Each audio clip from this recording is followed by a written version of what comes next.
to Down Your Unders. Down Your Unders. Review and dissection of content from some of the sharpest minds in the game. Hosted by Adam Camilleri. Art of War. Down Under.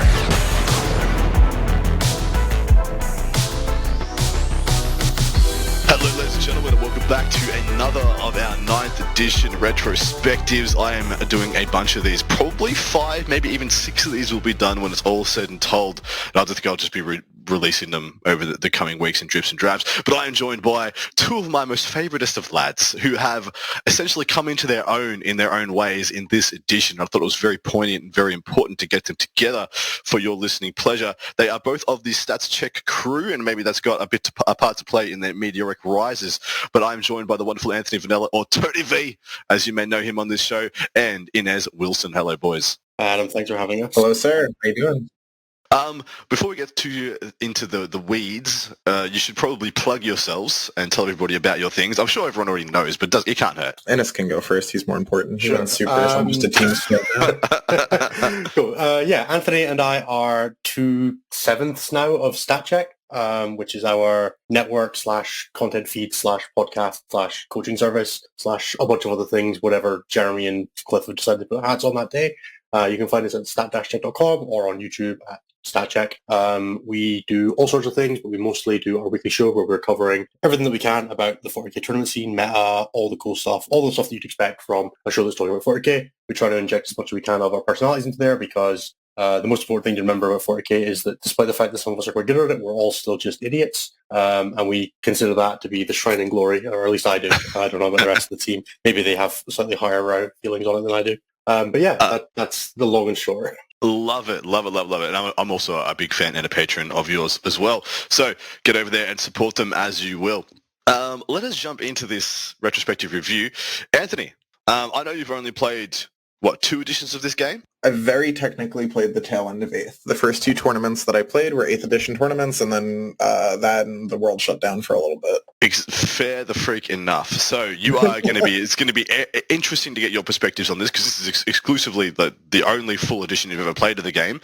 As despite being young in years, is long in the tooth when it comes to editions, I believe. Going back to 5th or 4th, mate? 5th playing, 7th competitively. Yeah. I was 4th playing, 5th playing, 7th competitively. So pretty much exactly the same. All right. But jumping in, Anthony, we'll start with you, mate. What did you think of this 9th edition when you first read it or had your first couple of games back in mid-2020? My first couple of games were mostly me being scared and confused, because that's what I was. I didn't have quite the breadth of international superstar friends that I have right now. It's just me and the homie grinding games in the basement. Shout out to Brandon. Just in there struggling, trying to make sure that we get it right. And then kind of as time went on, my initial reactions were like, oh God, I can't just declare everything and then beat it to death. But once I had played literally a game or 2, I was like, oh, okay, it's going to be fine. We can still jump and punch. And that was really, even still all I really wanted to do. And that edition, that kind of held up throughout the edition. Playing with fixed secondaries was kind of something I was pretty used to, because the 2 tournaments that I had played were both ITC style tournaments. Yep. So that was a fixture in there already. So coming from that perspective and being so new to the game didn't actually change that much from that last ITC pack to 9th, I don't think. That is a fair statement. And to all intents and purposes, I think you're absolutely correct, especially with the ITC missions getting quite close to what we've been playing lately. Inez, what about yourself, mate? Yeah, so I definitely came from it from a very different perspective. I had played a lot of 7th and 8th competitively, and then 8th started up, and the world 8th ended up, and the world shut down, and we played almost no 40k events. So I played 2021, I think I played 1 tournament. 2022, I think I played 15, and then I played 30 this year. So it's definitely been a very different experience, not one that I was expecting to go through. I suppose you never expect the world to stop, right? So we had a lot of time to digest 9th edition without all of the other contexts of it, I suppose. So one big thing was obviously we moved from the WTC system or the ETC system at the time, which was playing Tempest of War and Maelstrom cards and all that kind of stuff. And then we moved on to this very much fixed secondaries, more like the ITC, which was very, very new to us at the time. We had played some of it in the UK, but it wasn't a popular format. I continued to not like it very much. And it was a complete departure. So we moved from what was effectively like a 5th through 7th or 5th through 8th history of the way we played the game, and it all died, and we had to relearn it new, which, is fun in some ways and completely life spiraling in others. And we had a long time to digest that, a long time to sit and paint 3D Macarons waiting for the day they could come off the table. All that good stuff that happened while we were sat waiting for 9th edition. But yeah, it was a huge, huge change. Yeah, interesting. You guys both mentioned COVID as well. I mean, I had a couple of Aussies and a couple of New Zealanders on with me last week, and we both detailed how we barely got to play in 2020 and 2021. When did you guys? Can you identify a point in the edition where you felt like you actually got to start playing it fully, like immerse yourself within the edition, immerse yourself within the meta? Because it honestly, until about the last quarter of 2021, I didn't really bother getting that into the game. It was kind of just play where I could. What was it for you guys? So because I live in the States and we don't follow the laws of logic nor man, we were able to play tournaments by late 2020, if I remember right. So, I mean, once it was vaguely feasible to do so, we basically did. We were in full mast, pre-screen tests tournaments, which is a level of commitment for an RTT that we drove 5 hours to be at, or whatever ridiculous nonsense we were doing at the time. Just in there, just trying to play tournaments, Adam. That young, it's a tournament, we got to do it. When you're new to the scene. I honestly love that, because you will imagine 10 years from now trying to convince a new whippersnapper that you had to do that, and that's what you did. I love that idea. Yeah, it was wild. It was definitely an interesting time. And that was, at a time where I was dragging my 2 buddies with me too. Yeah. I was like, come on boys, we're going. I think our record was we went to Pittsburgh for an RTT. It was a 1-day event. It was an 8-hour drive each way. That's monstrous. I love it. Yeah, just hungry, real hungry. That was probably around when we started. I think I played my first tournament in 9th edition playing as Blood Angels, and I played them for a full year. And it was bang after their Codex came out when its scepters were still busted. And I hustled to get a unit into the list because I was like, oh, I'm going to a tournament, I need them. It was a real 8-step puzzle to acquire them during COVID. It was an interesting ride. Inez, what was the tale of things in the UK? Yeah, so for us, it was kind of we went into lockdown, whatever it was. We came off of I was right at the end of 8th edition, was one failed charge roll off of winning my first major, and then we shut down. And that was March, that was February, and I didn't play an event again until September, and it was oh my god, this sucks. So it was a lot of time just being online, digesting things, trying to pick up what we could, playing a game here and there in your garage where you could convince somebody to come over. And then I played one team event in September, and we shut down again for another 8 months. Now, you are both TTS enjoyers, is that corrate? Yes. Enjoyers a stretch, but I'm during COVID I was. During COVID I played TTS I played TTS almost every day. So we shut down. But yeah, so I played an event September 2020 with Chaos Soup. I had 8th edition Codex Death Guard where you could finally drop them in and use Cloud of Flies on them and all that cool stuff. That was great. And then we shut down, and then I had my next GT in July the next year. Wow. And that was debuting right into Eldari Helmet. And then since then, I've basically steady clipped an event a month because I was still working weekends at the time, so I could take 12 days holiday a year. That's 12 tournaments. So That was my rough set. I did about one a month. So that was when I did LGT, when right in the middle of Admech, Drakari Helmeta, tried to grind that with Iron Hands, played some Forces, played some Cults, and then rolled into Tyranids at the start of 2022, which is when I got my big boy job, and then I jumped to doing 2 or 3 events a month, basically since then. And that's been the last 15 to 18 months. Wow. And perfectly transitioning to the next couple of questions, that's been your tale of 9th edition. You've really ramped up towards the end of it, but that's also coincided with you, like you said, getting a new job, freeing you up in a lot of other ways, which may have happened anyway, may not have happened, regardless. So kind of an interesting story. your progression has kind of gone with the world's progression as well, which I find quite interesting. Anthony, what have you played for the majority of this edition, and how's your engagement with the game been throughout? The army I've probably played the most, just by like calendar month, was probably Drukhari. I picked up a Drukhari lot before the Codex came out in my young whippersnapper days, before I knew anybody to know that they were going to be insane, and I just high rolled. Just got lucky. Love it. So I bought Drukhari, and then their Codex came out, and I remember being up at like 5 a.m. watching like Brad and Scary break down the Codex on that review, and I was like, oh, this looks nuts. And then I put it on a table, and my buddy that I was living with at the time, who I'd been playing all through COVID with, was like, why did they give your Blood Angel army transports and guns? And I went, I don't know, it's fucking sweet. And we rode that Lightning all the way until Cherokee Open, until just after that. Yep. So I played Drukhari for like 17 or 18 months, but I played a bunch of stuff this edition. I played Drukhari, I played Harleys, Blood Angels, CSM of like all stripes, World Eaters, CK, Votan. I've played like all There's sorts the of Dark King of Tyranids. Yes, I like blocked that one out of my head because I had to play that at WTC and did not want to. But it's fine, you know. Sometimes shit happens. Sometimes you make 6-man units with what should be 5-man units, and you make mistakes in this life. But anyway, I played Nids too. That was all right. As a general rule of thumb, I've found the edition to be super fun. The armies that I've gelled most with have been the ones that have some form of like consistent game mechanic. I haven't super enjoyed the times that I've played ones that are like, this turn this, or something like that. I like the snowball effects. So like Chaos Knights, Drukhari, World Eaters, etc. That's definitely a non-zero part of why I didn't like Nids that much. It was very annoying to be like, oh, what does my army do this turn? And then Harley's had a mono mechanic for like 2 months, and then they took it away. So, don't know what they did. We all know what they did. Fair enough.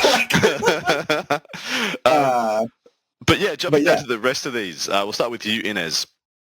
Having seen and played a bunch of core rule books, how does this rule book shape up with the rest? As far as like the core rules go, I remember the thing that stands out the most heavily in my mind is being like the Goonhammer chat and getting sent a picture of the rare rules section, like right when it previewed. And I was like, okay, cool. So this is my favorite edition ever as far as like a rules writing perspective goes. The fact that we had like literally just a section that was like, hey, here are some of the weird interactions that might happen. Mm-hmm. We would have waited 3 years, 5 years, 3 editions for an answer to some of those questions. Correct. And that alone, like, made this edition just better for me. The fact that there was never, oh, well, we just don't know how this works, and it just didn't work ever. Now, there are still little things like that. Like, there are still, you sometimes get things like the entire 8th edition that, assault weapons didn't actually work, right? There's always little things like that stick around, little niggles. But I struggle to think of one off the top of my head for 9th edition, which is why I just used an 8th edition example. So it's generally a good sign for the way I like to enjoy the game. I like things to be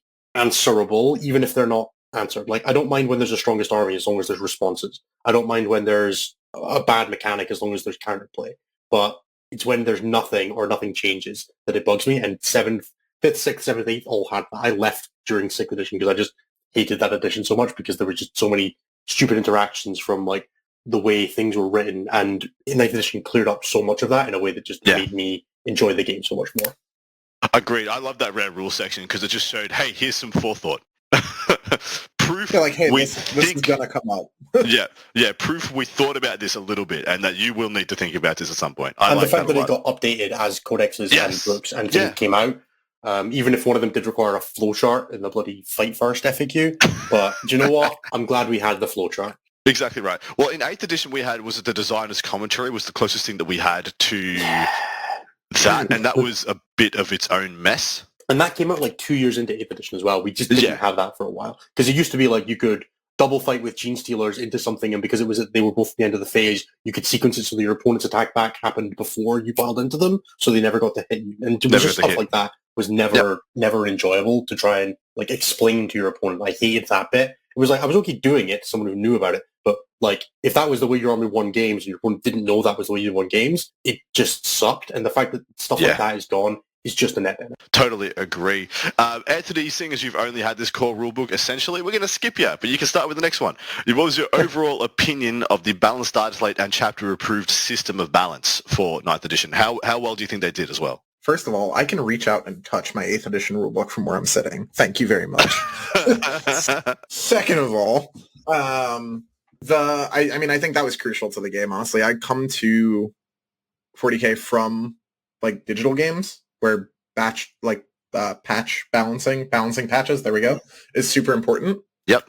For keeping the meta, like, if not healthy, at least moving. And I think that without that in the game, I probably would consider stop playing it. I think it's like absolutely mission critical. GW tends to get a little carried away with the introduction of new mechanics and the scaling of them.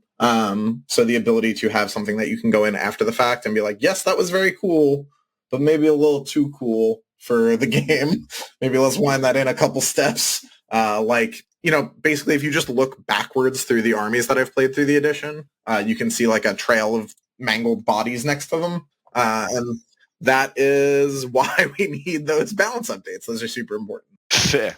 Inez, what are your thoughts? Broad the same as Anthony. I think they've gotten the approach wrong on them, but I'm glad they're doing them, is kind of how the way I feel about it. So it's like, I wish they were more heavy-handed with them and, came back for the bad stuff later. Like, don't leave, Drakari alone.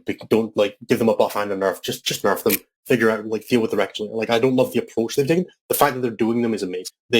And I think they've gotten better towards the end of the edition. Like, the Armor Contempt one was fantastic because it was just like, hey, this army just doesn't work. Let's make it work. And they actually did. And that was good. And then, things change and, they did the really light cap ones. I think those ones are a waste of time. It really sucks waiting 3 months for a balanced date slate that is coming. That's always my biggest thing with it, is when they're coming and you're expecting something from them and they suck, it hurts so much more because you're waiting 3.5 more months for the next one.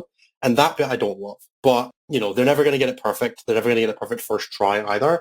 And they did get a lot of them right. I think my Goonhammer review for the last one was like, this was like a C plus balanced date slate, best one of the edition, or something like that. Which kind of sums up how I feel about them. I'm glad they're doing them. I wish they were doing them better. The last one was actually my least favorite one of them because I thought Armor of Contempt was great. And the way they handled Marines right after that was garbage. But yeah. I agree for the most part. Yeah, I tend to agree with that last point as well, Anthony. You had Armor Contempt, which was kind of an elegant fix, if a little I think some people saw it as too much. But then to be like, well, we're going to take that away and just make you into a Horde army by giving you free everything. We're like, okay, Armor Contempt was fine. Let's have that back, please. Thank you very much, sir. Yeah, Jesus Christ. My win rate really appreciate it. Sorry? My win rates really appreciate it. Noted Iron Hands enjoyer, Ennis Wilson, a fan of the post-Armor of Contempt change. Yeah, who would have thought? Who would have thought? What did we think of the power creep of this edition? Do you think it was a real deal, or do you think it was more of a power roller coaster, as some people have described it, or Ferris wheel? I'm definitely on team roller coaster. The things that were good often just needed the next thing after them to come out to fix that, but supply chain got all wacky and it never worked out that we actually had a healthy meta. So instead we got the worst case scenario. This is the one argument against the chapter approves actually, is that very consistently it would be broken codex runs the meta for 3 months. The chapter approved that kills said codex, or at least hits it, coincides with a release of an equally messed up codex. And then you would just snowball that chain down. When nothing was funnier than, what was it, 4 of the top 8 of LVO being new named players playing Custodes. Correct. And then the book getting points drops, the week after. It was what are we doing? But, that flow was not great. But I think that, if we ever could have played the release versions of the books with just maybe the plain nerf from the data slates in, I think that meta would actually potentially be interesting. We'll never see it because of how books get released, but I think that in general, a lot of the books were closer in power level than they may have seemed when they released. I tend to agree with that, especially now with the knowledge that books are written in blocks. Case in point was, Votan was written at the same time as Niz Eldari Tau.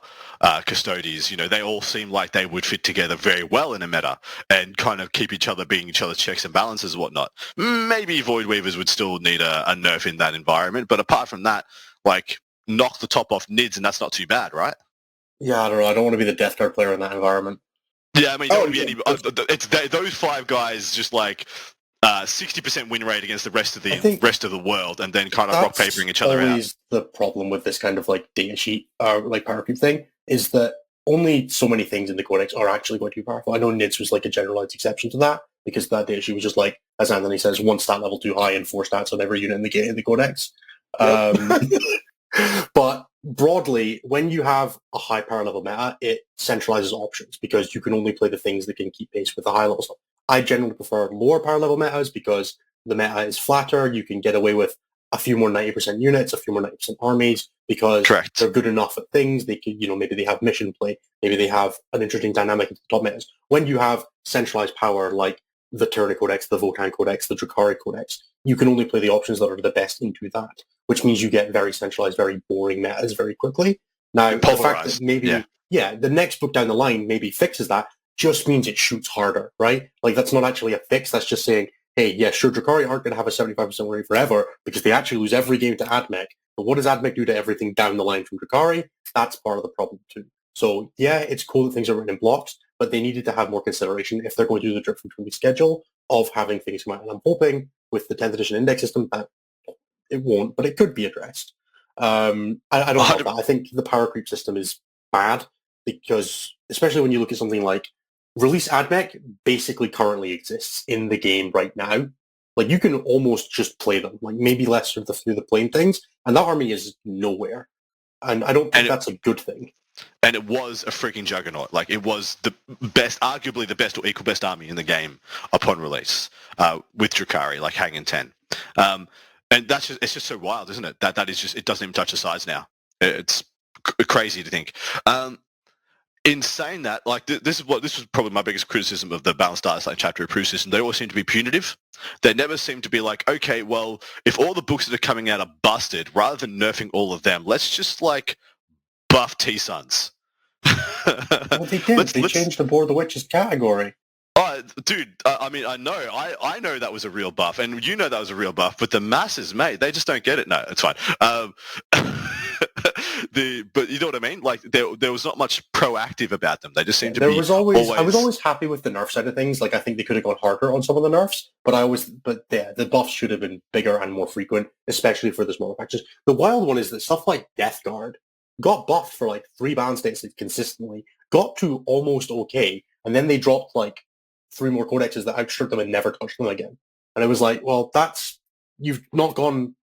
Like, I know you can't just make the Death Guard off Horde Army with Terminators. It's not going to be fun, but there's got to be something you can do here. And they just never did. And then people spent a whole bunch of time talking about using faction secondaries as balance mechanics and then just didn't do that either, really.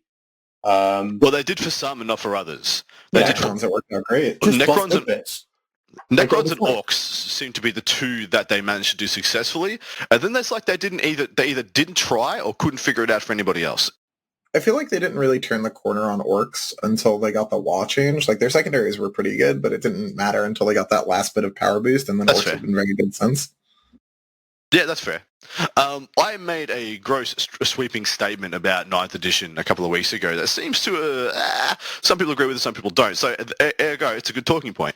With the exception of Tyranids, and this Tyranids are a very big exception to this, there have been armies that have good rules, and then there have been armies that have good data sheets. Case in point of the good data sheet example would be Demons, having good data sheets, not great rules, with exception to Deep Strike, I guess. And then ones with good rules but not good data sheets would be something like AdMech, I suppose. Or Iron Hands. Perfect example, Iron Hands. Pick your poison of the good Space Marine faction. Does that ring true for you boys? Of course, the big caveat being Tyranids got just everything of everything all the time. Everything. I don't know if I broadly agree. Like, I definitely think Custodes had both. I feel like Tau have good rules and good data sheets. Like, there's a lot of armies that are, they're not Tyranid level, but they've certainly got everything they could want. Like, they killed full mechanics on Harlequins, on Tau. They killed full mechanics, and they still have, very playable things in there. The fact that, Nids dodged through like 4 different nerfs before finally breaking under the weight, like, is because they had partly because they had terrible secondaries the entire time. It just didn't matter most of the way. Probably indicates that they actually only had good data sheets. Like, the rules were there as like a vehicle to get the data sheet there. So I don't know. I don't know if I fully agree. I don't know if I fully disagree. It's hard to nail down like the exact specifics of it, but I think there were enough armies that I would be like, no, they had both to broadly think I disagree with you on that. Yeah, that's I think the play experience for me, having played the Photom things when they were the hottest, is difficult for me to agree. Because like every time I saw like a shiny new mechanic that hadn't been break tested properly or limit tested properly, I grabbed it. Like the proliferation of Fights Last in Drukhari combined with the advance charge, or like the Harlequins, redeploy, advance and shoot, can't get shot back, so on and so forth. I think the closest one of like the broken nonsense I've played through the edition that gets the closest to that is probably CSM, where if you put like Emperor's Children rules on any army with like good data sheets, the game explodes immediately.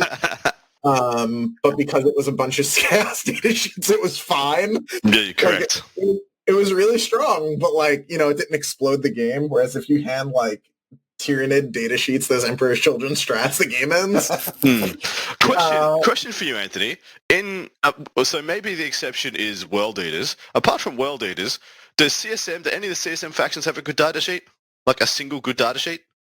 Abaddon's awesome. Oh, that's fair. Yeah, that's fair. Yeah, okay, apart from Abaddon. If you're a non-mark locked legion, you can take a demon prince that would slap ass in any books. Because you can take the Mark and Nurgle boy with full hit rerolls and all that. That guy fucking owns. And then it's like a really steep fall. You got like Possessed are pretty good. No, any other army that I've played's elite like murder infantry has been better than Possessed. Possessed are actually almost always play the Tyranid Warrior cost nowadays. Yeah. I think I would still rather have the Tyranid Warrior because at least it has the good grace to have fucking core. I do agree the Possessed look quite good in that book, but I don't think that I'm with Anthony. I think that holds up outside of that. I mean, just consider what you get in Repentia points for a Possessed, and you're like, oh, okay. Yeah, but I think Repentia are just wildly one of the best issues in the game, and a Codex doesn't support them at all. I mean, like, another example is like 8-bound, right? Like 8-bound are really awesome, but they're 12 points more than a Possessed. Or even like Exalted 8-bound, right, are significantly more expensive than Possessed, but at least they do their job. I think Possessed tripped into being, like, they should have been just like 7 more points and had core, and then they would have been awesome. Yeah. But instead, they weren't, so they were just like kind of weird, and you ended up cutting them rapidly unless you were playing one of the two chapters that wanted to run 30. But that's also been very common in the edition, right? Is you just grab the reins of the thing that your stuff does best and just ride it into hell. And this is a perfect example of what Ina's talking about. I'd rather having a much more level meta across the board with small incremental. I think of Grey Knights, having played Grey Knights a bunch, and how the internal balance of that book is so out of whack, where essentially everything is the same as an Interceptor, but an Interceptor moves 12, and you're like, well, I guess the rest don't exist, because we've got the one that moves 12. Grey Knights are actually a great example of the thing I was saying as well, that like Grey Knights have always been a matchup that I found broadly positive because they're trying to do 3 things well, and then I just punch them in the face and they stop moving. And that army just has like 0 fault tolerance for someone with better data sheets running at you. And it's like, I can kill the shit out of that unit that I got amp off on as long as amp went off. Just great. Yeah. But if the amp fails or there's 2 units, I guess I lose. Oh, man. I had 5 strikes fully buffed go into 9 fully buffed Tyranid Warriors at WTC. I killed 7 of them, mate, with 5 strikes. And you're like, that's sometimes it just happens for you. The world it all just works out. And then you're like, they just 4-up denied. I played Sisters. They just 4-up denied your amp. Yeah. Oof. I felt the charge or the power or the gate. Yes, the failure points are exponential. Anyway, Inez, terrain rules, mate. One of the big selling points of this edition, one of the big keystone things that they promised would be relevant in this edition, because it kind of wasn't in 8th. How do you think they did? It's hard. Again, it's hard to be specific because there's so many different ways to play 40k with terrain nowadays, where sometimes they're fit for purpose and sometimes they're just not. The terrain rules as they are now work really well if you're given a considered board. Like if you are given a map that's been designed to play 40k on, then they are pretty good. Like I'm fairly okay with UKTC boards. I'm fairly okay with WTC boards. Early UKTC and WTC had teething problems, and they're broadly come out of the side where you can broadly play a game on them. Yes, they're going to favor certain types of armies over others because at the end of the day, you're always making considerations like that when you put another piece of terrain on the board. Now, that kind of works because fixed terrain formats force engagement in a certain way, right? Like you can say, hey, you have to have an open objective or all three objectives are closed in this mission or whatever. And that changes the way you play and it forces engagement. And then there's the player-placed format, which just says, hey, what if all of your objectives were perfect except the one you coin flipped? And I don't think they work well at all for that. And I think it's a miserable format. So it's, kind of debatable. And I know there are people who love player-placed. So for me, it's contributed to a wide diversifying in the way people play 40k because you either have to have a lot of terrain or perfect terrain in order to survive in the lethality of 40k now. And perfect terrain creates a very, very, very dull style of gameplay, and high entry-level terrain like UKTC or WTC creates a massive burden on terrain organizers. So I think both ends of the spectrum fail in some way, which means the terrain system probably isn't working. So, I 100% agree that the terrain has been the biggest lever that the community has pulled to make the game playable and not just the coin flip Adepticon meta in perpetuity. So I do agree that it has worked to that extent, stacking it. Anthony, thinking about the actual pieces of terrain, the dense, the light, the defensible, if you ever remembered it, well done. I did not use the rule once this edition. Never heard of it. I scream set to defend every time I get charged in the open, in a forest. I don't know what's defensible anymore, Adam. You just say it and then see I just yell set defend every time I get charged. Hold steady on Desolation Marines has got me a golden ticket. That's all I'm saying. Oh, yeah, I believe that. Yuck. I do just want to say that, I think the single largest plague preventing American 40k from progressing is the idea that player-placed terrain is an acceptable format. I think it actively holds back our scene because it is not in any way, shape, or form, despite what people will tell you, skill testing. And it just opens up avenues for newer players to get drilled. It is only an excuse for TOs to run suboptimal terrain.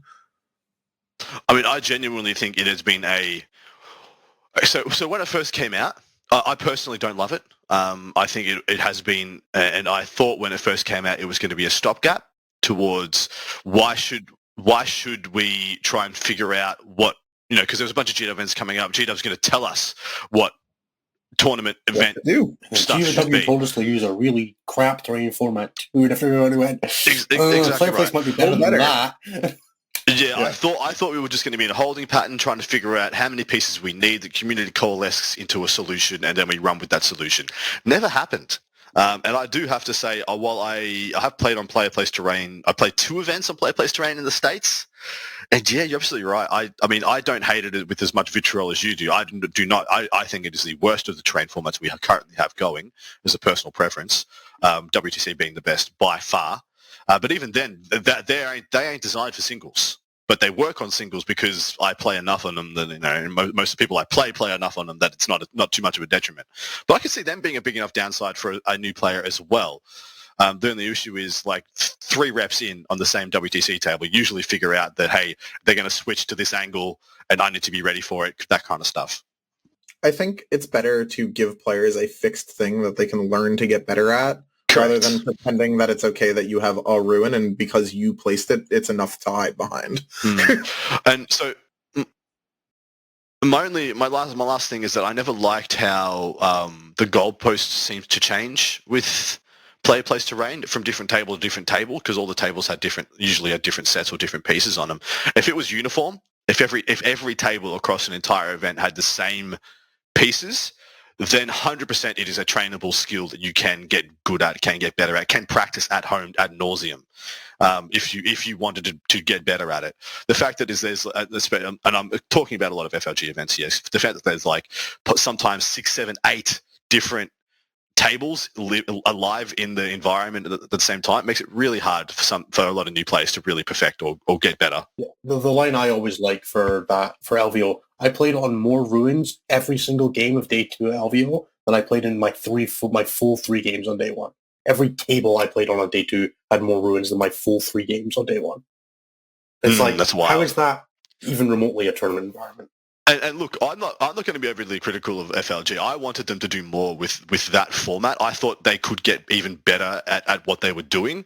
And still, it's still not a terrible thing. I still don't hate it like you guys do. I'll still be a little bit of devil's advocate for it and say, hey, it is a format we can play. It's totally fine if it's not for you. In saying that, how about the rest of it, boys? Just speak to UKTC if you can, because I know it didn't start off good, this edition, but it's in a great place now.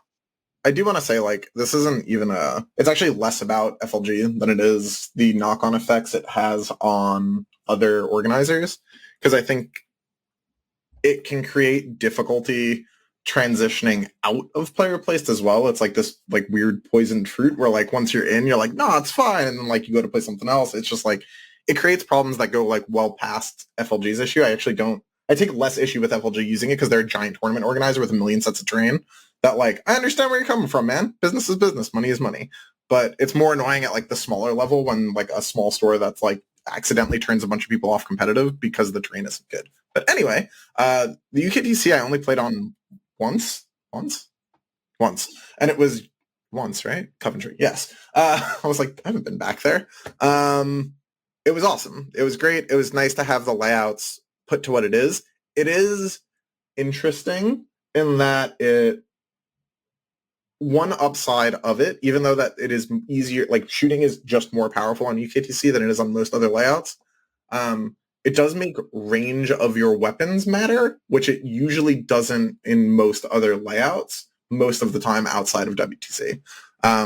Because, like, you can shoot, like, corner to corner or like down, like, the diagonal sometimes. And when you can do that, if you do have 48-inch range guns, that's a huge deal. But if you just showed up with bolters, you're going to get shot basically for free, which is, like, an interesting dynamic when ranged on weapons in 40K almost never matters. It does matter on that layout. Yeah, which I think is broadly one of the positives, is that, like I was saying, when you have a fixed terrain format, you can make different things strong on different parts of the board, right? And then the game becomes about leveraging the terrain that you're given rather than the terrain that you choose. So playing on, like, GW boards, very occasionally you get, like, that line down the middle where you can shoot across it, and sometimes it matters. Most of the time, unless it's indirect range, doesn't really matter. And that's, like, range, so like 6 to 30 kind of matters, and then past that, 30 might as well be infinity. UKTC boards definitely do a good job of giving you reasons to use longer range guns, use threat ranges, like threaten people. Open objectives do a good job of that, right? Because you can control the space with guns now instead of just how we'd use melee. So it does depower melee lists, which is a good thing, because on a board like WTC, melee is very powerful because lots of objectives are hidden, there's lots of good staging grounds, and UKTC falls into that problem as well, where there can be a lot of really good staging. So giving shooting a thing to do is great. And I think UKTC, once they moved away from it being way too heavy on that, and they added, 2 extra runes on every board, and put the dents in slightly more relevant places, and moved some of the objectives. When Free Strat Reserve came in, they twisted some of the runes so the Free Strat Reserve wasn't quite as powerful. It's a good format. It's got its flaws. Like, there are still some deployments that are too hard to hide on, too easy to hide on. Fast shooting is too good on this board because there's these ruins that have lips on the outside that are very easy to walk onto and shoot through.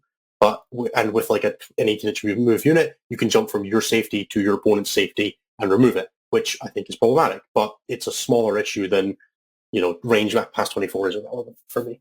Yeah. I think that's very well summed up. Moving on from there, some pointed questions to either of you. Anthony, first up for yourself. Being an extremely new player to the scene, how have you managed to handle your meteoric rise? I'm not sure we've ever seen a player literally start an edition and then play for the WTC, start podcasts here, there, and everywhere within, a couple of years of getting into the competitive game. How have you managed that, and why do you think it's been something you've taken to like a duck to water? Yeah, I went from like basically my first competitive year, like during that first season is when I got the offer to start for the WTC team. It's definitely been a wild ride. Yeah, that's insane. That's just insane having like a first or second year player just be like a starter at the WTC. All the time, it's just a Eurosphere thing. Or an Anglosphere thing. Polish are good at it. We're just crap at recognizing talent, apparently. Apparently. I owe just all of it, right, to past experience in competitive outlets and like the mentors that I ended up with in 40K. Like between those two things is basically how you end up with me. Besides the like crazy grind of hours put into games and yada yada yada, like there was a lot of like external factors that allowed me to be who I am in the space. Like even like my primary practice partner through like literally all of COVID, we must have played like 400 games together, is Brandon, right? Without someone to grind with like that during COVID, those skills don't develop. Like it doesn't work the same way. Similarly, if I come up in a local meta that doesn't have TJ Lonigan and Sean Naden in it, probably slightly worse at the game. But all those factors together, bit online a lot to read all the things from the Discords from people that are actually good rather than getting lost in the noise. Like all the factors add up over time and you kind of build into, where I'm at now. I definitely think a big part of it that doesn't get talked about enough is that I was willing to meta reroll because that would often put me into like the XO tables later into the tournament, and I would essentially get, I would get to see how high-level players react in a tournament scenario. It's like free coaching almost, right? That I had to struggle, grind, and murder some folks en route to getting. But like once I got there, if you go into the game just looking to learn, you can pick up a lot and then kind of apply that in later matches. I do love hearing the humility you've come in with. I think that's really admirable. And also, I can't never heard it in like 2 years of working with him with Snapchat. So it's incredible that it exists. I can't help but not picture some kind of nativity scene with with all the anyway, just Sean Naden handing Anthony a Drakari army is one of the gifts. Yeah. It's like the myrrh from one of the wise men. Is gold, frankincense, and murder. Yes. I gift you the gift of incubi. May you use them wisely. Anyway, Inez, as somebody who has been a top player for many a year, many an edition, what has it been about 9th edition that has enabled you to go to that next level? It really, the simple answer is free time. And as much as it's a crap answer, I went from being, like when I started playing 7th edition tournaments, I was 19, I was still in university, or I just dropped out of university, and was working full time, started doing events. Then I went back to university, did 4 years of university and worked a part-time job, so didn't have that much free time. I put what I had into 40K, did pretty well at tournaments, competed for Scotland WTC. I was doing that while doing other stuff, which a bunch of people do. And then I got a full-time job that didn't work weekends, and then I doubled my event numbers in a year. And then now I've moved to doing full-time 40K, and I've, over the past 5 months, done as many events as I did last year total. It's wild. It really is just the sake of I have so much more free time now. I work with better people. Like we're so much more globally integrated now. As a result of the past couple of years of networking, working with people like Anthony, people like Typhus from the Polish team, Jeremy and from the Canadian team, all of our community at StatCheck. It's just a massively more integrated group of people. Having a teammate like Brian in the area, who's also one of the best players in the world, has been great for working with. But really, it just comes down to I've had more time to do all that because my life has gotten easier over time, and I have been able to take what I was already doing and do more of it better with better players, partly because I've worked well with my community and all that kind of thing over time, which has been great. And it's super rewarding to see the results of putting the effort into my community come back and give me a better team, better people to practice with, better people to play with, people that I can trust more, which takes some of the burden off me. I don't spend as much time doing deep dives into rules because I just ask in Discord now. I'm like, hey, can somebody tell me how this works now? I've become the boomer. It's great. But it really is just I have more time to do this now, so I can put more energy into being good at 40K, which I then capitalized on as well. You don't just get better by having the free time. I made the investments with my free time to get better at 40K, and it's paid off. Dude, brilliant. Very well said for anybody else out there. There is just a critical mass of time you can put into 40K that will get you better. But then again, a lot of people don't have that time, and so they need to just do the right things with the time that they have. I did also have a little bit of I don't know how to describe it, the competitive click, where I just decided I was going to stop losing games I didn't have to anymore. And that helped a lot as well. When I was just like, hey, it was quite literally, I looked at the tournament I was going to that Manny was going to. I was like, well, Manny doesn't lose games, so why should I lose games? And then I just stopped losing games, and I won my first Super Major that weekend. And I was like, oh, cool, I'm just going to continue that energy as long as I can. And so you that's know what we're all doing wrong, guys. Everybody just decide right now. You got to time it right. Like, I was playing Crusher Stampede that weekend. It was nice. But Oh yeah, for sure. Just be a top player with a broken list, and then just make a Exactly. decision. Make a decision. Exactly. That's everybody. what it's all about. But That's it. that decision is like embedded in my head now as like the switch moment for me, which means that I try my best to carry that energy forward and to maintain that same level of why not every event I go to, which definitely helps. That is a whole. I would like to chat with you for like an hour on that and just unpack that from on a psychological level. If you let me put my counselling hat on someday. But very interesting to hear that has worked. That kind of self-manifestation. I like that a lot. I found it quite inspiring. But we are getting into the closing minutes of this retrospective. Anthony, the thing you loved or enjoyed the most about this edition. It can be a memory from a game. It can be a specific rules interaction that you truly and deeply loved. It can be a time in the meta. I think my favorite, I mean, this is massive bias, but my favorite part of the meta was definitely the Thick City run. You make me sick. Like that. Yeah, it was so good. It was so good. Down with the thickness, Adam. It was a good time. Like, that list was a lot of fun to play. It was also really funny to have like person over person tell me that it wasn't actually that good, and then we would play, and then like on turn 3 they'd be like looking for the way out, and I'd be like, sorry bro, it's not that good, you're stuck. I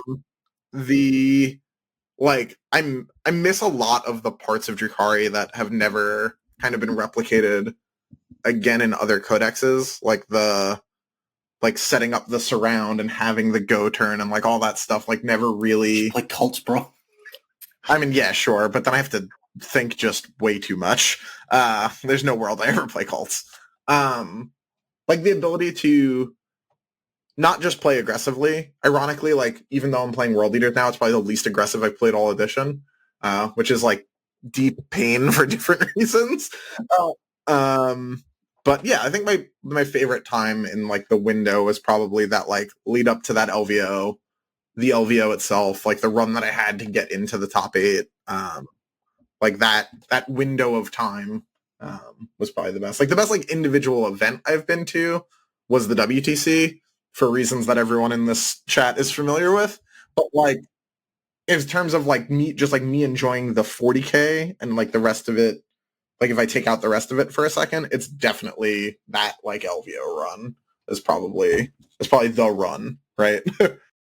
Fair enough, mate. Great points. Inez, same question for yourself. Yeah, so as far as like the meta moment, I think the entire period I got to play the Tyranid Codex or Tyranids. I think like I have a spreadsheet where I track like all my event games, and I think from December 2021, which is when we first got like the supplement rules for Leviathan, where we got like the +1 to hit on your Hive Guard. From that tournament until let me check. October 2022, so 11 months, I didn't play an army that wasn't Tyranids or GSC. And that was just a good time. That was like, I played through like 8th edition Tyranids with new GSC, or with old GSC, then with new GSC, then I played with Crusher Stampede, then Tyranids, then the new Gene Circle Codex. And that entire spread was like the most successful period of play I've had basically in my life, possible exception from Warhammer Fest. But I won 2 Super Majors in that time. I played a WTC. I went like 5-1, 5-0, 6-0, a bunch of tournaments. It was fantastic. And it was partly off the back of that set of rules was remarkably consistent. And I think that every single one of like the 6 rule sets that were in that period of time were very playable and very interesting, and in a lot of different ways that allowed me to flex different skills, learn different ways of playing the game. That's playing things like Twisted Helix Melee and the Myriad Cult Bites list and Hive Guard sit in a corner and Crusher Stampede and Tyranid Warrior spam. And like those are all, for all being within the same sub-faction, very different and definitely helped me get a lot better at playing 40K. And I've taken a lot of that out of it since. As far as like best moment is definitely like walking in to the WTC Hall and seeing the Scotland banner and knowing that I'm the captain of that team. That was probably the best bit. Second 100%. Shout out goes to just like the entire Alpine Cup experience, playing a team event with a team from 3 different countries of players in a fourth country was super awesome and not something I ever would have expected to happen if you told me about it a year, 2 years ago. That and we're leveraging that into like four more of the same. Like I'm going to Poland in a month to go and do a team event there for no real reason. With like Brian, my friend from the Scottish team who's American, and Myson from the Polish team. We're just going to do a 3-man tournament there. We're doing like another one in the Netherlands in March next year with like 8 of us. It's fantastic. That community of people that's grown up around people like Anthony and Typhus and like honestly StatCheck has been like a big driver of it, is the best part of 40K, and it's why we do that. It's why we do this. Freaking jealous, mate. All right, Anthony, most disliked bit? Man, there's been a few. That Al Custodies meta was just garbage. The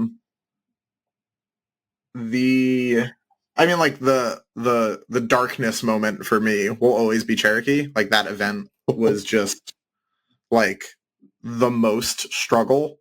Like as an experience, like I had like not practiced as much going into it as I had the super majors prior, and I took Drakari a little bit after what I'll affectionately refer to as their expiration date. And then got paired into just like a line of pairings that was so bad that like Jack and Quentin joked that I was taking the pairings for them. Yep, you were in the hell queue, Matt. The hell queue. Yeah, it was rough. And that was like even as bad as that was, it was a great lesson of like, hey man, you play this game for the express purpose of getting better and winning. There is no reason to play something after it is no longer good. Just none. And that was a lesson that I was able to take from that and make the rest of my time in 40K very enjoyable. So generally, as bad as that was, things were still pretty good. Fair. Inez, what's your dark timeline? I mean, anybody who's spoken to me over the past year and a bit has got to be LGT 2022 for me. I went into that with super high hopes, super high expectations. I was really feeling it. I was playing Eric Lathers' GSC list, feeling really confident about my match with anything, and then I lost my game 1 and I lost my game 3. And I basically was like absolutely the worst person to be around for the entire rest of the tournament. I think people have come up to me like, I introduced myself to LGT, but I don't think you remember me. And I'm like, I definitely don't. So you should do it again. I was like despondent at dinner, just all around unpleasant. And it really had me reevaluating my relationship with 40K in ways that I don't really want to go into right now. But I went through it and it was a really, really tough experience where I just kind of like this was after that. This was like during that stretch of Craterda games where I, won 2 super majors and now I'm, 1-2 on day 2 of the super major. And I'm like, I really shouldn't be down here and like angry about it. Instead of being like, hey, how do I do better? I got angry with myself, which wasn't healthy. And I've come out of it differently. And it was a really unpleasant. If I wanted to point out a single moment, though, it was definitely the LGT the year before, where I went second against AdMech to make Top Cut. Didn't make Top Cut because I went second against AdMech. That was a bad feeling, and that was okay, I'm not going to play the 3rd, 4th best army with a chance at the top armies anymore. I'm just going to play the good armies, the same as what happened because I was like, didn't own AdMech, didn't own Drakari, was like trying to make Marines work, and like they did, kind of. And then you go second in Death and Zeal and get pinned in your deployment zone by 4 planes, and you're like, cool, I shouldn't have done this. And that was rough as well, and that definitely changed my outlook on a few things as well.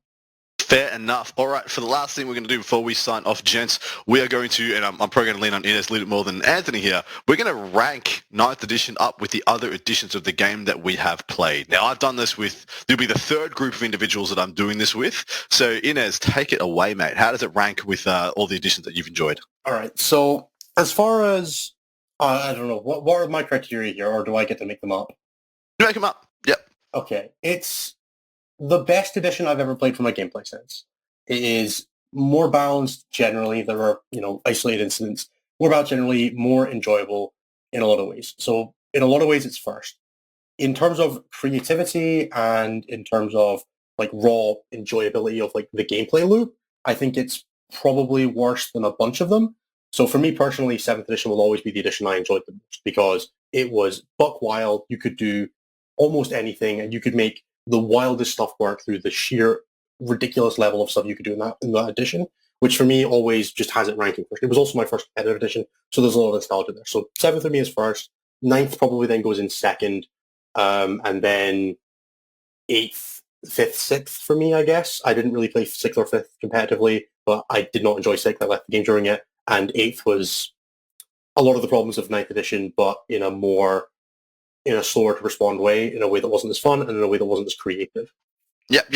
I tend to agree with all that. And funny, as a nice, refreshing hot take on 7th edition as well, because it's an interesting thing where when I get together with like Jeremy and Matt and a bunch of the other boys from the WTC kind of 2019, 2018 crew, because we all have like, we loved 7th edition. We all loved 7th edition. And we are so the vocal, like the semi-vocal shouted down minority. Oh, for sure. I would never play 7th edition again. That's kind of like exactly. I would never, ever play it again. But if I had never left it, I would have been happy. That's kind of where I'm at. Like, now that I've seen what balance can look like, I get it, right? I do. This 7th edition was the extreme end of what I was talking about with Power Group, where there were like 10 armies that all played 100%. And when you played any of those 10 armies against each other, the game was fantastic, and you could make meta choices and deck calls. It was great. You could have so much. Great. And then the 11th best army had a 3% win rate into every single one of those. Correct. And that was awful. Like, that bit sucked. But if you wanted to play Screamer Star into Riptide Wing,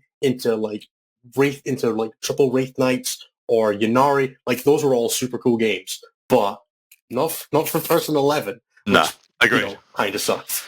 Anthony, anything you'd like to add to that rankings? Anything you think is poignant? I mean, like, it seemed like 9th was better than 8th and better than the hellscape that you guys just described. But, like,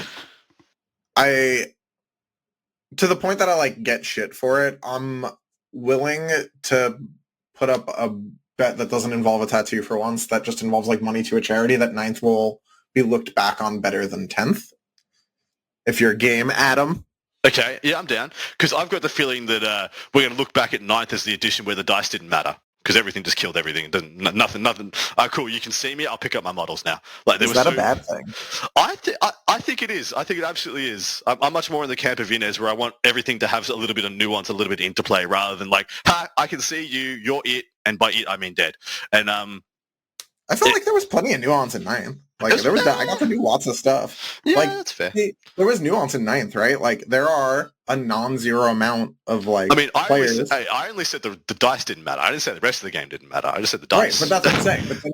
But then you said nuance right after. There was definitely nuance in 9th. There was bunches of it. There was no planning for what gun do I need to take for this meta. No, you just take the best profile you got and then just put whatever synergies needed, because no matter what, you always overkill everything by a percentile. But anyway, I don't know, continue, Necrons sure did exist. Necrons sure did not kill anyone with great efficiency. I argue Necrons are not a 9th edition codex. Well, I mean, like, I could never goddamn kill them. That was my problem. Yeah, that's true. Anyway, boys, we need to wrap this up. Thank you so much again for coming on. Anything you'd like to say or plug, or anyone you would like to shout out before we close out? Anthony, do you want to take the lead? No, I just assumed you were going to go first, because you usually do, and now I'm all caught out. Yeah, I mean, I don't really have anything like super crazy to plug. I'm a coach for Art of War. I do some coaching with that. Obviously, much love to my stat check team for that sort of stuff, and the team that we now need to rename for our international travels and conquerings that we'll figure out at a later date. Yeah, I mean, I'm basically, like, to kind of call back to what I said before, I'm basically only in the position I'm in 40K because I can stand on the lessons from those that came before. So, yeah, thanks to all the people that are the reason I'm able to do this shit, part of which is both of you. Much love. Absolute duty. I am also a coach. I do my coaching through StatCheck, so that's stat-tech.com. Do feel free to reach out, especially with 10th edition coming up. I would love to work with you. As far as shout-outs, I have to shout out the whole Team Scotland crew for the entire time I've been with them. Much love to that community for being the infrastructure I came up with, the infrastructure that I now put so much back into, and also obviously the StatCheck guys. To both of those groups of people, you have been instrumental in everything I am and continue to be and my job now. So, you know, thanks to the one guy who was like, hey, do you want to come along to this one practice day? And then that set me on that weird path that resulted in, you know, what was it you always say, Anthony? It was just meant to be something to do instead of WoW. Yeah. Yeah. As I'm like on a highway going from Poland into the Swiss Alps and just looking down and being like, it was just something to do instead of getting hit or raiding. What the fuck happened? It was just something to do, so I didn't go back to League. That was it for me. I echo that so much. It was, for me, it was just something to do to keep my mind busy, just like keep my mind and my hands busy. And now, 3 or 4 podcasts a week later, let's go. So I suppose thank you to the enablers. That's the best one. Yes. And on that note, that lovely note, actually, a beautiful note, we will sign off. Hopefully nothing but bigger and better things for Anthony, Inez, and the whole Stats Check crew. Hopefully you guys will go and support them in any way you deem fit. Thank you so much again for coming on, lads. Good luck with 10th edition. Thank you. You too. Thank you.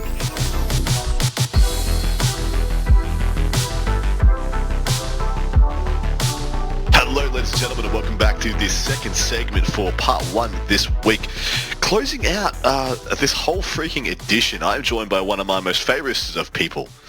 He's growing on me like a nice, healthy tumour. His name is Jay Middlecote. How you doing, brother? I'm doing great, dude. How are you?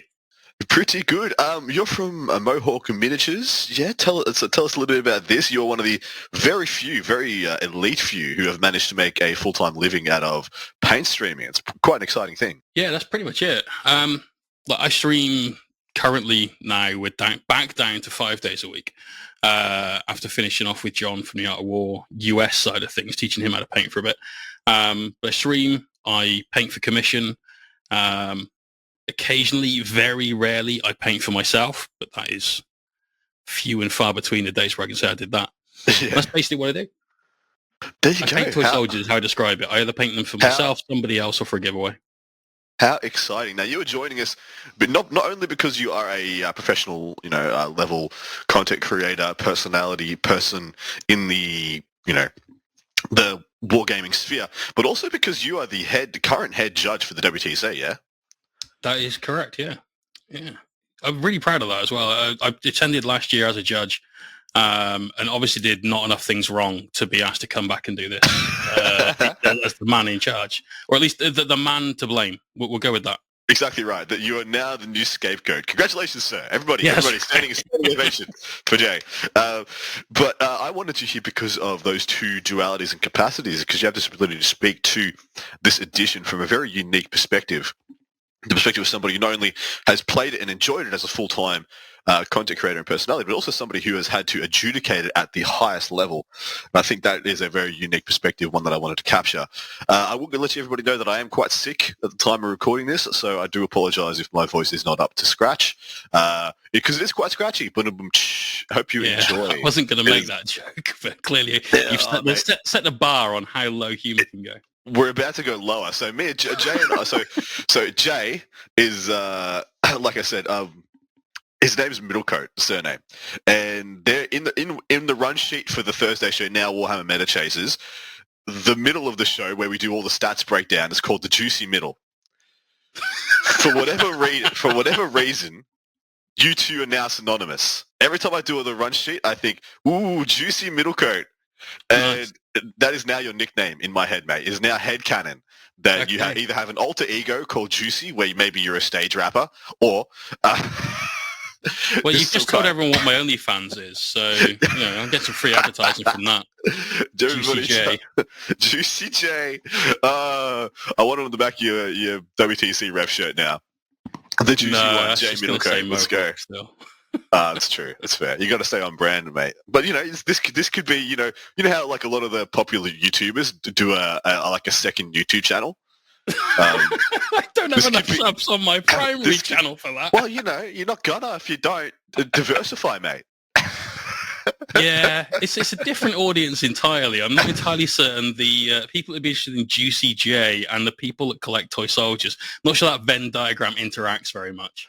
But see, then you're in completely different spheres. It would be you. So it's just a 100%. It would be me and an entirely new market of absolute miscreants, which is probably right up your alley.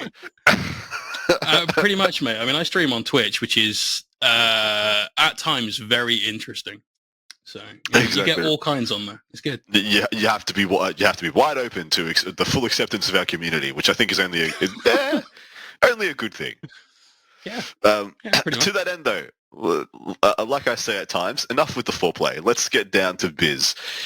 My man, what was your first impressions of this edition once you'd played the first couple of games and or going through the core rulebook? And by this edition, I mean 9th edition, obviously.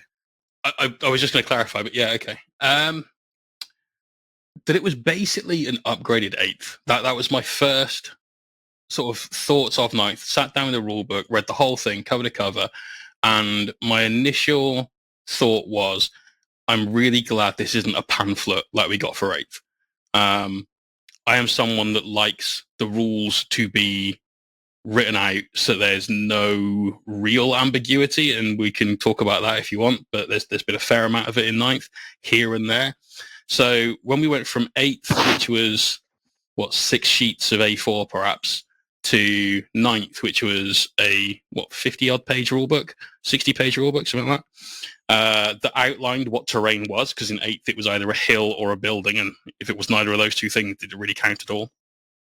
To something that was a lot more of a well-rounded game, even from the get-go. And whilst it's had, a few things that needed tweaking along the way, you could argue there's quite a lot of those, the main rules just felt to me like, here's 8th, and we've polished it a little bit, and now we've got you something that's reasonably solid. Yeah, I agree with that take quite a lot. It was an expanded 8th, hopefully dodging a lot of the pitfalls and expanding upon, they touted the terrain pack as being the big addition, the big patch fix to 8th edition, so to speak. Do you hold with that? I think the terrain pack made a lot of competitive events viable suddenly. In 8th, with True Line of Sight on everything, there were a lot of small game shops that had terrain that had been kicking around in their storeroom for 15 years in boxes that they just couldn't use really in 8th, because as soon as you put it on the table, you're like, well, no one's got anywhere to hide anymore. And with obscuring, which as a Knight player, I'm just going to point out, I hated that. But it meant that for any other player, you had terrain at your local store that you could use in a functional game. So I think a lot of those sorts of things really, really helped. Yeah, you think that just opened up avenues of availability, people getting level-wise able to play the game. And the more people play the game, the more people you get into the game, the more friends they'll bring into the game. So it's good for the growth of the hobby in general. Absolutely. I mean, ostensibly, for a 9th edition game, it probably isn't enough. But if you just chopped up a couple of cereal boxes, get some L's, you could clobber something together, which I think that's a pretty good indictment of things. So despite being a full-time content creator, being the head judge for the WTC, you still have found time to be a pretty damn competitive player. Give us your journey through the edition. What did you play for the majority of it? How involved were you? Did you have any notable success points? One or two. I've effectively played Imperial Knights for the last 4 years, and what a mad lad. I have won the ITC Global Knights Player #1 for every LVO that's been on for the last 4 years. Obviously, one of those was cancelled for Corona. And not only that, we've still managed to place in around the top 50, but I only do one tournament a month. So I go to 12 events and still manage to bring that in with an army that is absolutely never been a meta army. Because even when Knights were in the meta, people were playing 10-1, 7-2. I've always played 3 big Knights because I love the big Knights. They look amazing. And mine are covered in hazard stripes, so you can see them from miles away. I know I can leave them on my table and they're safe. No one's going to think that. So yeah, I've played a very off-meta version of Knights and done pretty well with it. I think the LGT, we finished 15th out of 770, 780-ish. Nice, dude. Yeah, very did nice. Okay with him. And yeah, a couple of ITC wins for the faction as well. Very impressive stuff on top of all your other accolades. What have been your highs and lows for your experience of the edition? What would you say was the peak high point for you? So I'm going to say a peak high point for me personally was the 9th edition Knight Codex, because that brought a lot more interactivity with the army. It was the hardest list to write in the world, I think, at that point, which is a Free Blade Knights list, because the Codex was so... information is in 4 different places. That it was really hard to navigate through it and understand it. And then you not only had to do that, but you had to work out, well, if I'm playing an average game, I need to know that I can do this in turn 3 to swing it in my favor should I need to? How do I write that into my list? And I'm someone that really enjoys the outside of the game parts of the game as much as the game itself. So list writing for me is a really fun experience. And even with something that complicated, getting your head around it and really polishing that up to get it to where you wanted it to be, for me, that was a big high, because it took the army that was normally look, we run forward, we shoot you as much as we can until we can stamp on you in combat for 3 turns, to something that was a little bit more nuanced. Finesse. Yeah, there's nuance to it. There was a little... Like, there were several things, I don't want to say gotchas because they weren't. I'd always explain them to my opponent, but you explain them to your opponent pre-game and they're stood there looking at you like, I don't understand anything you said past the 4th word. All right, we'll roll with it. But now you've told me, I'll remember that you can intervene 6 and so on. For me personally, the low point was where we started getting lots of things that just absolutely reached out and touched you from a great distance and that you couldn't do anything about. Grey Knight Grandmaster Nemesis Dread Knight spam when that was a thing. In the UK, we've got the WTC run by Zach, great dude. That has a lot of ruins with loads of windows. I can't see through them. They can see through them. So you just remove your toys and you spend a game removing your toys and that's all you do. And there's a lot of that, but I play an army that is very skewed in Titanic units. And so for me, that's just part of the game. You understand when you go to an event that you might dodge that bullet several times in a row, in which case you'll do well. You might hit that bullet in game 1, in which case, all right, fine, I'm playing for 2nd or 4th or 10th or whatever. That's it. Yeah, I mean, I think it's a very good take, a very mature perspective on playing such a skewed list as well. Speaking, because we're just following the rabbit hole here, internal balance-wise, there's been some criticisms of a lot of 9th edition codexes because their internal balance has been off, or it's been very quickly solved as what the best thing is.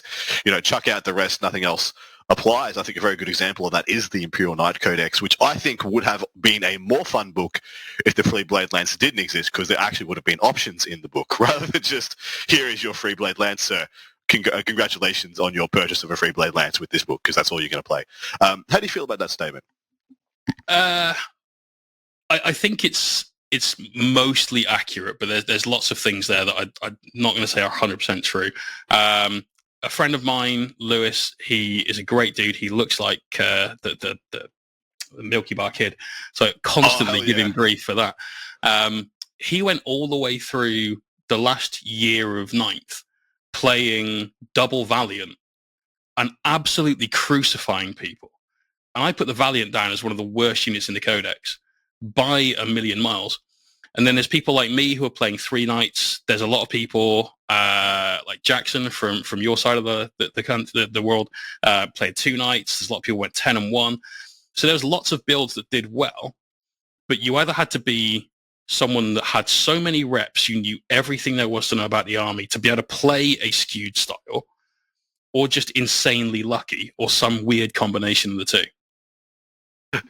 Yeah, exactly right. I would like to point out, I do think the Valiant, point for point, is one of the worst units in the freaking game. Like, the only reason it's above the Gallon is because it's got a gun in my It's got a gun. Congratulations on gun. Turns out that's good in 9th edition. But yeah, the poor Gallon, man. Like, that's terrible. You look at a WTC table and you're like, man, this thing is never making combat. Yeah, well, no, it will. It'll make combat with the 4 Kroot Hounds that have screened it out turn 1, and it'll make combat with the 4 Kroot Hounds that scred it out turn 2. Turn 2, and then if it's still there, if it's still there at turn 3, that means they had enough time to shoot everything else in your army. Exactly. That's bad, sad, bad. Anyway, back to our train of thought. What did you think of the overall core rulebook? I mean, you've already pretty much given us a little bit of an explanation that you enjoyed it a lot more over the 8th edition one, but was there anything particular in there that you thought was particularly good or bad?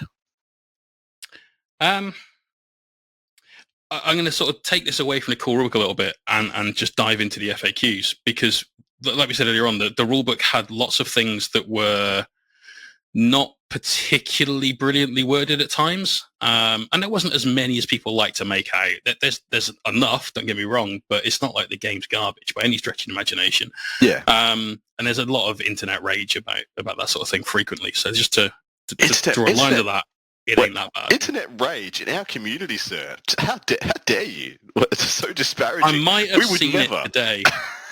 To be fair, actually, today a friend of mine just bought a Kaitan that I painted for my housemate as a commission. He bought that 3 days ago. It just arrived at his house yesterday. He's like, "Oh, I love it! I can't wait to play a game with it." And then today, like, "Oh, well, I can't wait to look at it on my shelf for the rest of the He's got the coolest Night Rampager in the town. Exactly. That's definitely the way it's going to be. It is 100%. Yeah.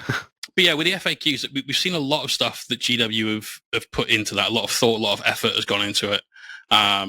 It helps being the position that I'm in, that I understand their side of things quite a lot more than I would have just a regular player, I think.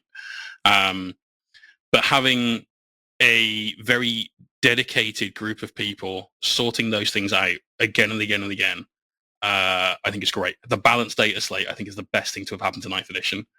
Like some of us played like way back in the dark ages, and the words FAQ never came up, and errata might come out once every 3 or 4 years, and that would be it. So having a game that is, let's just use the common phrase and just say patched frequently, I think is really good. I think it's absolutely amazing that they do it, for better or for worse. We definitely don't want to discourage it, because for better or for worse, it's only for better. Even if it's a bad quarterly, even if people don't agree with it, exactly, sure, you'll come back around. That's great, but it'll make things better in the long run. How do you feel about the power creep of the edition? Do you think it's been a real deal, or do you think it's a bit of a misnomer? I think power creep is actually important to the game, and that's a really weird take I appreciate. You remember playing the last half of 8th edition before COVID hit, I imagine? I do. You mean the second Space Marine Codex and the impact therein, that matter? Yeah. Like, that's a pretty current example of what happens when we don't get something else come out with more power. And that is that the meta just becomes this stale thing where that's the only thing you see. I'm sure there'll be other people taking armies that weren't Space Marines because they didn't want to play their own Space Marine army or didn't have one, which was a rare case for most people, I imagine. And without having codexes come out that shake up the meta by being ever so slightly more powerful than the last thing, then I feel it ends up becoming a bit stale, a bit repetitive. People's enjoyment of the game overall, I imagine, goes down. And I'm saying I imagine there because I don't know for sure, but certainly for me, part of the challenge of writing a good list is being able to write a list that will do well into whatever the meta thing is. And sometimes something new comes out. You're like, well, actually, my army's better into this than it was into the last meta thing. And the new meta thing beats the last meta thing. So people aren't playing the last meta thing. They're playing the new meta thing. So my army suddenly got better because somebody else's army also got better. There's lots of those weird interactions that occur throughout a 3-year span of an edition with 26 books. So you're saying if you are meta stale, the goalpost will eventually come back to you.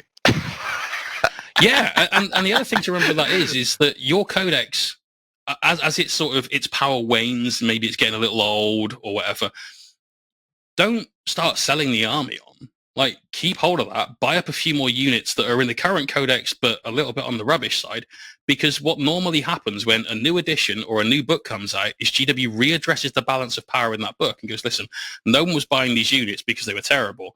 People were buying these units because they were too good. We'll bring the too good down a little bit. Will make the not great go up a little bit. And frequently that gets overtuned, and the stuff that was terrible before becomes good now. So you'll always end up, if you're in the hobby for long enough, you'll always end up with an army that you can use that is a powerful army at some point. It might only be for 5 months, might be a year. I mean, look at Drukhari, they basically ran 40k for a year. Harlequins actually turns out to run 40k for most of 9th edition, actually. Who would have known? Well, what a coincidence, because this has happened before, right? Yeah, it always happens. And we get a lot of new people coming to the hobby, and the hobby is bigger now than it ever has been. And that's great. I love that because it, for starters, keeps me in business, right? Yeah. But a lot of these people that are coming in now don't know the fact that we've gone through this. Yeah, don't know how we 10 got here. times, however long you've been staying in the hobby for. I played in second, didn't play Rogue Trader because you needed 3 people to play Rogue Trader, and I had 1 friend. So, like I've played most of the editions, missed 5th, because apparently that didn't miss anything, which is Grey Knights. 3 years of Grey Knights. Ooh, that's a perspective. It's the one I've been told more often than not. And this is where I go back to that kind of mindset of, if we don't have things constantly evolving and constantly changing, the meta becomes super stale. And if all I hear about for 3 years worth of the game is people played Grey Knights on 1 game. Yes. 1 unit tabled me. Yeah, exactly. It's real rough. I shot my entire army at it. He laughed, and then he killed me. Then I lost. That was a thing. But that was also a thing in 7th edition as well, and a bunch of different variations. I had the invisible bike Death Star in 7th. Yeah. Of course you did. Yeah, that was gross. That's all good.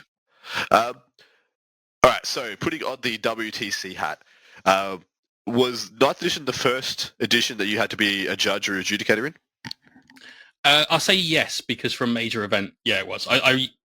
Where I live is a very small area, and so most of the time, if there was a tournament, it was because I was running it.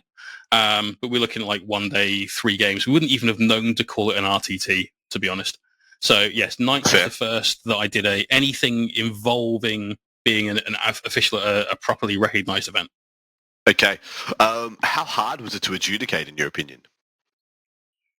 Honestly, for me, it was really easy. I think a big sort of barrier to most people being a referee is that they don't necessarily know how to manage conflict. And really, being a referee is all about conflict resolution. You have 2 people at a table that, for whatever reason, not seeing eye to eye or just need clarification. It's not always like a horrible dispute, but sometimes. And just being able to talk to people like adults and not lose your temper and things. At least the wrong word there. I think is a very important skill.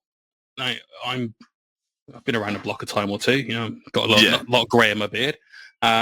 So for me, it's something that I've had plenty of practice dealing with. And so for me, again, as a referee, I found that pretty straightforward. Obviously, you've also got to know the rules, and you've got to feel that confidence in knowing the rules. But one of the best things about being a referee is if someone comes up to you and says, right, how does this rule work? You can say, well, where's your codex? And then you can just read it through them. You don't need to memorize everything. You just have to be able to think clearly through the rules. That's all. Yeah, agree. So how many of those grey hairs came during this edition doing... so did you... Only 1 WTC so far that we've had in this edition? That's correct, yeah? Yeah. That's the only WTC that we've had. Oh, yeah, literally the only one. It would be ATC in 2019. At that level of the game, has it been an easy job? Writing rules, figuring FAQs, finding what is, rules as intended, rules as written. That's the tough part. And all of that, fortunately, happens way before an event is being played. We recently overhauled the WTC FAQ under my instigation, because there's a lot of things there that were needed to be there when the edition launched, and we might find the same in 10th, where people just need to be reassured, no, this is right. Yeah. We had lots of stuff in 9th where people were starting to play and are like, wait, hang on, that's how that works? Yeah, that is how it works. I didn't know that. Okay, well, now you do. And if we can put that in an FAQ, it means less sort of feels bad moments at the tabletop, which is really what our FAQ is all about. It's about making sure that people can play the game knowing what to expect in certain situations, so they can then make sure they don't end up in a bad situation. Obviously, that you have to read the rules for it, which not everyone does, but it helps. But yeah, we redid every faction's FAQ, and we took a lot of stuff out of specific faction FAQs, put them into the general FAQ, because they apply to a lot of things now rather than just 1 unit at a time. And that was a lot of work, but myself, Tom, Neil, Calvin, Lim from the German community, a couple of guys from the French FEQ, which is the French sort of Federation of Referees, essentially, in their wargaming community, basically spent probably about a day, probably about 20 hours or so, going through it all over a couple of different Discord calls, just getting it sorted and ironed out. Good job. Yeah, I hope so. I mean, obviously, all of that is now being put aside because new edition. But Yeah. the thing about our FAQ is not that it's for our event. It is for, to be honest, most events in Europe. Yeah, so exactly right. It's not like there were no tournaments happening between January and now. It still needed to be done. Yeah, spot on. All right, so favorite thing about 9th edition? Ooh, God, one particularly favorite thing about 9th edition. It can be a game, it can be a moment in a game, it can be a single rules interaction, it can be a model, it can be a data sheet, it can be freaking anything, dude. Definitely. Definitely. God, it's a model. The Void Dragon. I think that is absolutely one of the best minis that Games Workshop have ever produced. I've given away 2 of those that I've painted. I've commissioned another one, and I could do that all day, every day. I love that mini. It's got so much presence, and unlike a lot of GW's like monstrous kind of things, it's not grotesquely proportioned. Yeah. If you look at like a Bloodthirster or whatever, it's got muscles for days.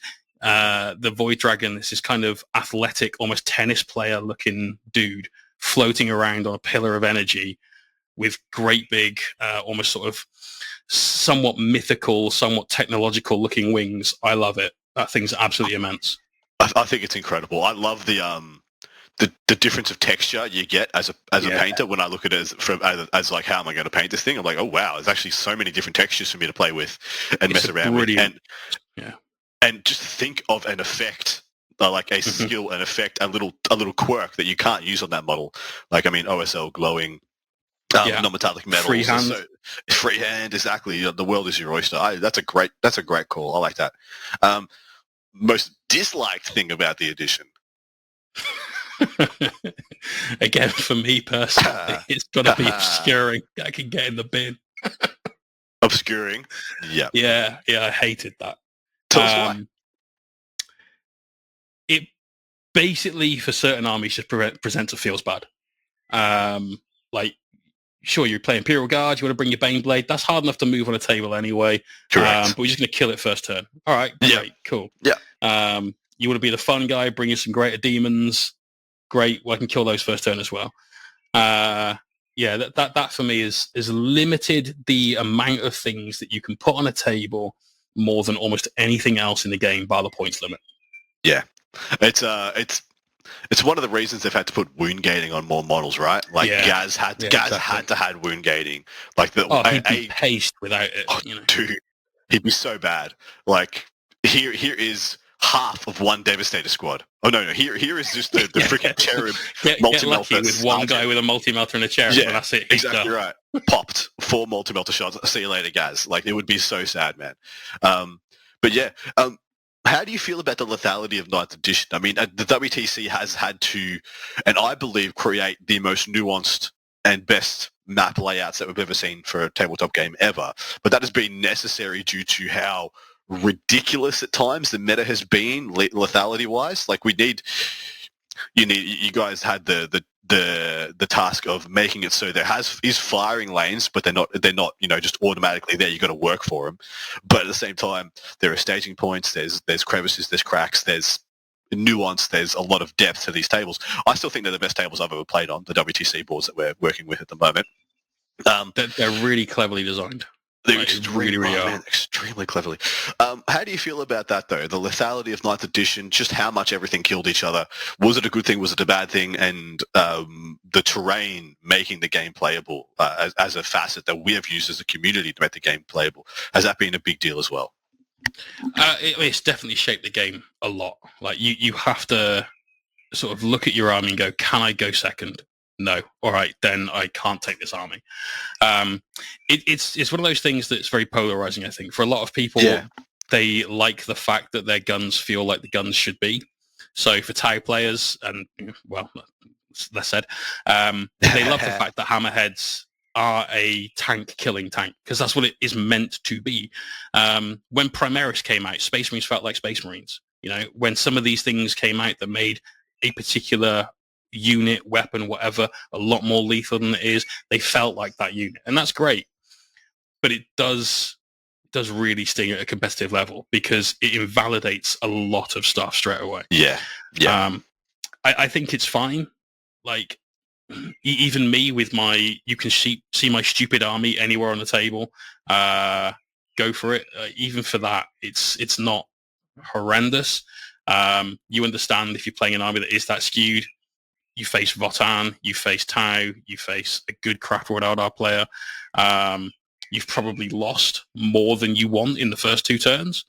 And you have to try and play around it, which is really, really hard. But it does mean that things feel like they should. It's just, why do they have to ignore invulnerable saves as well? You know, that for me was the point where they went, all right, well, clearly you've given too much stuff invulnerable saves, and now here's some of your answers to it. And a straight 12 damage gun that ignores invulns with a strat feels a little much. But okay, fine, whatever. Not everyone plays knights. Sometimes that vaporizes the absolute living bejesus out of a guardsman. Yes. He's dead. So I think, I don't really want to talk too much about 10th, but I think in 10th, when we're seeing a lot of stuff being advertised with devastating wounds, we're still going to see things that are a lot more lethal. And I don't know if people have really cottoned on to the fact that something that maybe does 6 wounds, devastating wounds, is now 6 times more effective against a guardsman or a small chaff unit than it was against a tank. Correct. It is definitely going to be a... Yeah, it's very fun. It's definitely going to be a bit of a shock at times when I think that would have killed one guy, now kills 3, 4, 5, 10, that's 6, half your whatever. squad. Then your battle shock. Then you've lost your objective. Christ, it's going to be weird. All right, mate. You have played, with the exception of, like you said, 5th edition, you played just about all the editions of this damn game. How would you rank 9th edition up against its contemporaries? Oh, number 1 spot, 100%. It is the most balanced, and I'm going to say fair game that I've played as far as 40k goes. There you go. Despite some of the craziness, despite only Drukhari can win for like a good 6 months and all that stuff and Tyranids, you still think it was the best man win. There you go. Honestly, cool. like I have never lost a game to Drukhari.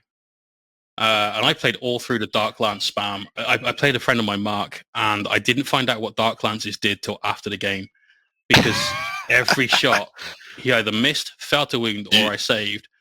You have no idea how on brand that is for Drukhari players. Do you know how there's like certain mythos around armies? One of the main mythos I see about Drukhari is that no matter how many Dark Lances you take, they will all suck. Mm-hmm. Yeah. If you took 20, congratulations, you got 20 misses per That's right, turn. You're going to get 2 wounds through. Yeah. Exactly, yeah. I've seen that. I have felt that. I've played guard into that and been like, you guys just don't have any anti-tank, do you? And he's like, I've spent so many points on anti-tank, Adam. So many. If only it wasn't strength 8. Exactly, yeah. All right. So you put it as number 1. What's your Mount Rushmore of 40k editions so far? 9th, 8th, 3rd. Well, 3.5, not 3rd. 3.5, yeah. And then 2nd, just for the ability to lob a hallucinogen grenade and see the crazy that happens past that. Yep. Tell us about 3.5, because that is one that doesn't come up that often anymore. I wasn't around for 3.5. I didn't experience it. I just hear the tales of yore from venerable sirs like yourself. So give people the lowdown on that. It was pretty close to what we've got now. Terrain worked differently, because terrain works differently in every single edition of 40k. Yes. Like, they will not release a new version of the game that doesn't in some way mess with terrain. Just bear that in mind. Anyone that makes terrain for a living, you've got 3 years out of that, and then you're going to redesign everything again. But 3.5 was still good from my eyes, because Space Marines felt like Space Marines. I had a Black Templars army back then. Nice. Land Raider Crusader buses full of Crusader squads jumping out. Sword Brethren that looked like Wolverine. They were great. Yep. I remember the miniatures right now. I can see them. Well, that's because they only changed. That's last year. You can buy this in metal, you can buy it in resin, and then you can buy a cool-looking version in plastic. Yay! Yeah, the new Primaris ones look sick. Interesting. Yeah, 3.5 coming up. That's cool. And so a lot of people talk about 3.5 from your era, the way people, I guess, from my era talk about 5th edition, and say that up until Grey Knights, it was amazing, which is kind of the same as I hear people talk about 8th. Up until the 2nd Space Marine Codex, it was amazing. that kind of stuff, which I suppose holds a fair bit of water there. But unfortunately, we are going to be pretty much out of time. I only have one more question for you, completely unrelated.